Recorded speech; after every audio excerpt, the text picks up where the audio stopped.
pertama soal 32 nama dipanggil Patrick Kluivert untuk melakoni pepusatan latihan di Bali jelang melawan Tiongkok, mengawali ulasan 3 topik terhangat dalam sepekan. Dilanjutkan dengan keabsahan ijazah Jokowi yang masih diragukan oleh Roy Suryo serta operasi militer yang diluncurkan di wilayah Gaza.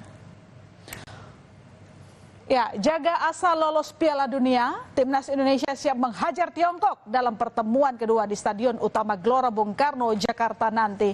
Kemenangan mutlak menjadi syarat bagi skuad Garuda untuk bisa menembus turnamen sepak bola terbesar sejagat. Apalagi Indonesia mengemban misi balas dendam setelah kalah 1-2 dari Tiongkok di pertemuan pertama saat diarsiteki oleh Sinteyong. Tensi tinggi diprediksi akan tersaji di GBK 5 Juni mendatang dan nantinya akan terbang ke Jepang untuk bermain tandang. Lalu bagaimana persiapan Patrick Kluivert untuk tetap menjaga asa merah meraih putih tiket Piala Dunia?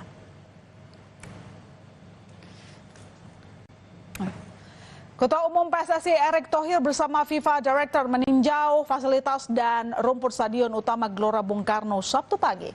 Menjelang lanjutan ronde ketiga kualifikasi Piala Dunia 2026 zona Asia antara Indonesia kontra Tiongkok 5 Juni mendatang, Ketua Umum PSSI Erick Thohir meninjau kesiapan Stadion Utama Gelora Bung Karno Sabtu pagi.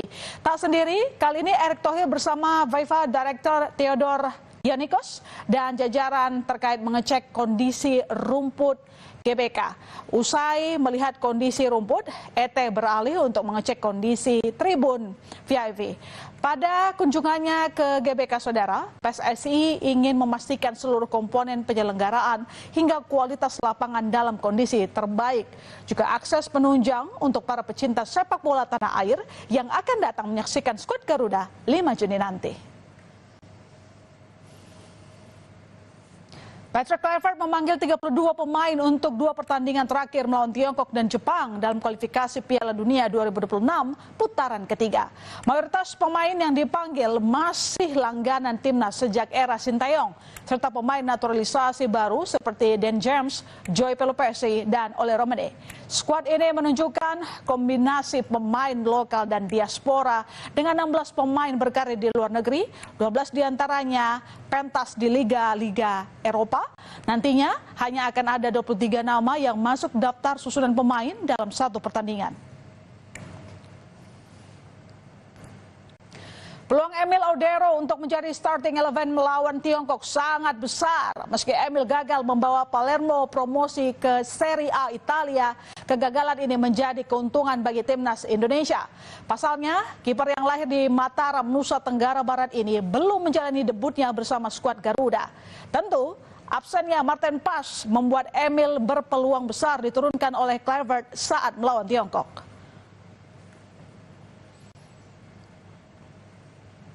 Dari 32 nama pemain yang dipanggil oleh Patrick Kluivert, tidak ada nama salah satu juru gedor timnas Ragnar Oranmangun dan pemain belakang Elkan Bagot. Elkan tidak masuk daftar Garuda Calling meskipun kabar yang beredar Elkan saat ini sedang liburan di Bali, yang dimana Bali telah dipilih menjadi tempat pemusatan latihan timnas. Tentu hal ini menimbulkan spekulasi di publik saudara. Memang sebelumnya Elkan sempat menolak dipanggil timnas pada awal Maret dengan alasan ingin fokus membela klubnya yaitu Blackpool setelah cedera panjang. Oranmangun ini memang kemarin menyampaikan ke kita bahwa dia kena sakit dan harus ada proses penyembuhan karena kesehatan sangat penting pasti ya, sehingga kita juga support Oranmangun untuk bisa istirahat sehingga dia tidak masuk dalam Garuda Calling. Sementara yang kedua yang ramai juga adalah Elkan Bagot. Elkan Bagot ini sudah ini ya udah lama kita tanya, sejak lama itu udah mengatakan bahwa dia fokus untuk di klub. Jadi ya kita serahkan semua kepada Elkan juga sebagai pemain dan kita hargai dan hormati Elkan yang memang fokus di permainan di klubnya, walaupun mungkin lagi libur tapi tetap aja dia fokus di sana. Stefano Lillipali kembali dipanggil setelah cukup lama namanya tidak masuk daftar pemain timnas. Bahkan performanya sangat bagus bersama Borneo FC di musim 2023-2024. Lillipali tidak dilirik Sinteyong sama sekali.